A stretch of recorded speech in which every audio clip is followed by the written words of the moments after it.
who is always on the call on Monday Night Football. Excited to have you here, Troy. And let's start with the Eagles, who we saw this past Monday. What do you make of the Eagles winning despite not having gaudy numbers and maybe looking a little ugly at times on offense?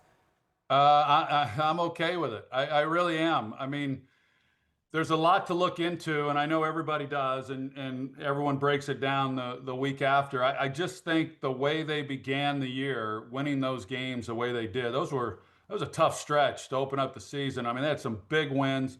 Monday night was a big win, and it wasn't quite what we expected, but you knew it was going to be a tough game for Philadelphia against that defense of Green Bay's, and yet they walk out of Lambeau with a win. And I think anytime you can do that, you should feel good about it. And where they're positioned right now, I don't know how you can't like that. But with that said, I think they would be the first ones to admit they've got to be better, and I expect that they will be. I think they're only going to get better on the defensive side of the ball.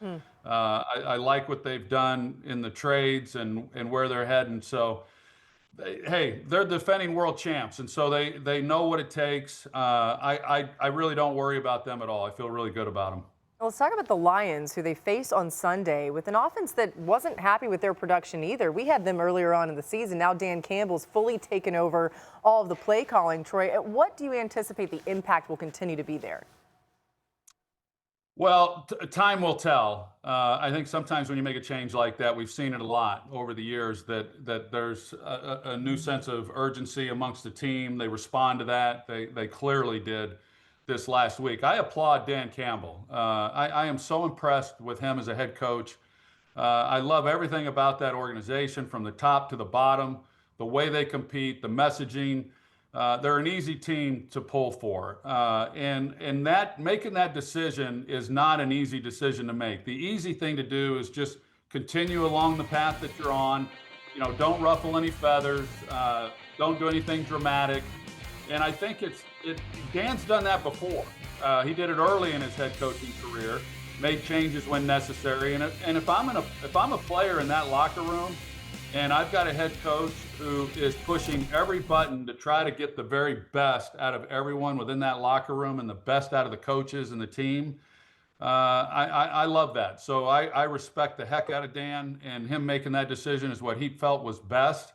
A lot of coaches think that there's something that's best and don't necessarily do it. He did it, and we'll see how it ends up. But I like the early results. Yeah, it takes some guts. Something that Dan Campbell's never been lacking, right? Let's look at our Monday night game. 2 subpar performances for the Cowboys offense coming into this. What can Dak and company do to turn things around? Well, I think it's indicative of just how much they rely on the offense. When you look at the last couple of games, and if they don't play at their best, they're going to have a hard time winning. And it's why they've lost the last 2. It's one thing to go to Denver against that group and not have your best effort. It's another thing to return home when you've been putting up 40 points a game in the 3 home games prior to Arizona, and they just didn't play well. And I don't think anybody expected that to happen. But this offense the last 2 weeks has not played very well. They've turned the ball over. I think you can make a case that maybe they should run the ball a little more than what they do. I think what they've gotten out of Javonte Williams has been really impressive. Of course, they've got 2 big weapons on the outside, and you want to take advantage of that. But they've got to play better. I mean, they've got a gauntlet of games once they get past this game Monday night against Las Vegas. That's you hate to say it, but that's when the tough part of their schedule hits them. So they've got to get better. And then defensively, the reinforcements that they got this last week with the trade and then having the bye week, get rested up. Of course, they're dealing with a lot right now emotionally with the loss of Marshawn Nealon, and we'll see how they respond on Monday night. But they've got a lot of work ahead of them. It's been an incredibly difficult week down in Dallas following Nealon's death. Dak Prescott spoke with the media for the first times about this moments ago. We're going to take a listen to that here. Marshawn, just a great dude. Just spirit was always high. Anytime you crossed him, very contagious attitude.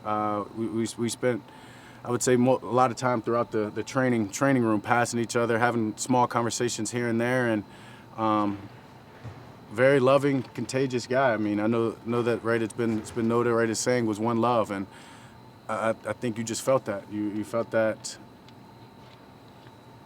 aura. You felt that demeanor. You felt him carry that, and that's everything that he did. The way he played this game, The way he took care of his body, he did that like a veteran. He was a professional. He was much more of a professional than a lot of young guys that I've seen throughout the league, and doing everything that you need to do the right way to make sure you're available. And Marshawn did that. I just know the best thing that's helped me out is just when people were just there for me. And when they're there for me in silence, just feeling their presence, feeling their love, and showing me what it looks like to how to move from one day to the next, doing better, and trying to carry on a legacy. And no doubt this team is grieving, as you would expect. And football secondary here, but they now have to prepare for next week's Monday Night Football game against the Raiders that we've just been talking about. Troy, what are your thoughts on how they'll handle this?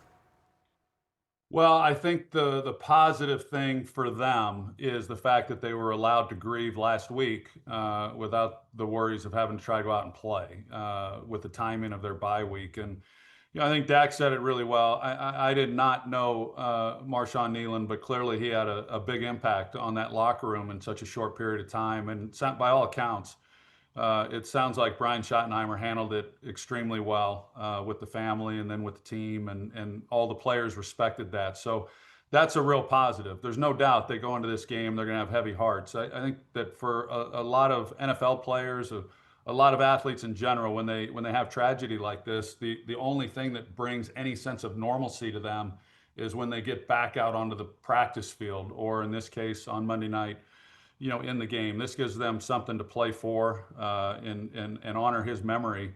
So I expect them to come out and play exceptionally well. Unfortunately for Dallas, they've dealt with this in the past. Not that that makes it any easier. They lost a strength coach just a few years ago in season as well. So I like the way the Jones family and the Cowboys organization and everyone involved has handled it. How they respond, I would expect that they'll respond very favorably by the simple fact of how much he meant to everyone. That's really well said. We appreciate you, Troy Aikman, joining us here on NFL Live, and we'll see you on Monday Night Football. The Cowboys taking on the Raiders.